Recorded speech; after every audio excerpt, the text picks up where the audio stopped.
गांव में एक रात अजीब सी खामोशी छाई हुई थी। चांद की रोशनी धीमी थी और हवा में ठंड की एक लहर दौड़ रही थी। हर तरफ सन्नाटा था, लेकिन गांव वाले जानते थे कि यह खामोशी एक भयानक तूफान की निशानी है। कहा जाता था कि सदियों पहले गांव की 3 जादूगरनियों को यहाँ के लोगों ने बेरहमी से मार डाला था। उन पर आरोप था कि वे काले जादू की माहिर थीं और गांव के बच्चों को चुराकर अपने शैतानी कामों में इस्तेमाल करती थीं।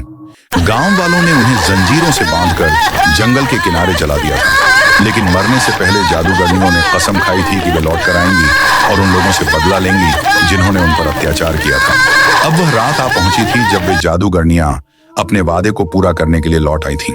हवा अचानक तेज चलने लगी, पेड़ों के पत्ते जोर जोर से हिलने लगे। दूर से धीरे धीरे एक अजीब सी सरगोशी सुनाई देने लगी, जो धीरे धीरे करीब आ रही थी। गांव के लोग डर के मारे अपने घरों में बंद हो गए थे। दरवाजे और खिड़कियां मजबूती से बंद थीं, लेकिन उन्हें पता था कि ये कोई सुरक्षा नहीं दे सकते। अचानक गांव के बीच के मैदान में एक धुआं उठने लगा और 3 साएं प्रकट हुए। वे तीनों जादूगरनियां थीं। उनकी आंखें अंगारे जैसी लाल चमक रही थीं और उनके चेहरों पर प्रतिशोध की आग थी। उनके होंठों पर एक अजीब और भयानक मुस्कान थी, जैसे उन्हें हर चीज का हिसाब चुकता करना था। उन्होंने अपने हाथ आकाश की ओर उठाए और गांव पर एक शैतानी जादू कर दिया। गांव के पेड़ों ने अपनी जड़ों को उठाकर घरों को पकड़ना शुरू कर दिया। जमीन फटने लगी और चारों तरफ से अजीबोगरीब आवाजें आने लगी। गांव के लोग चीखने लगे, लेकिन कोई उन्हें बचाने वाला नहीं था। जादूगरनियों की हंसी गांव के हर कोने में गूंज रही थी।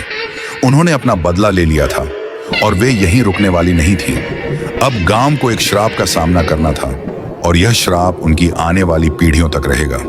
कहा जाता है कि आज भी जब चांद की रोशनी धीमी हो और हवा ठंडी हो, तो वे जादूगरनियां फिर से लौट आती हैं अपने बदले की तलाश में।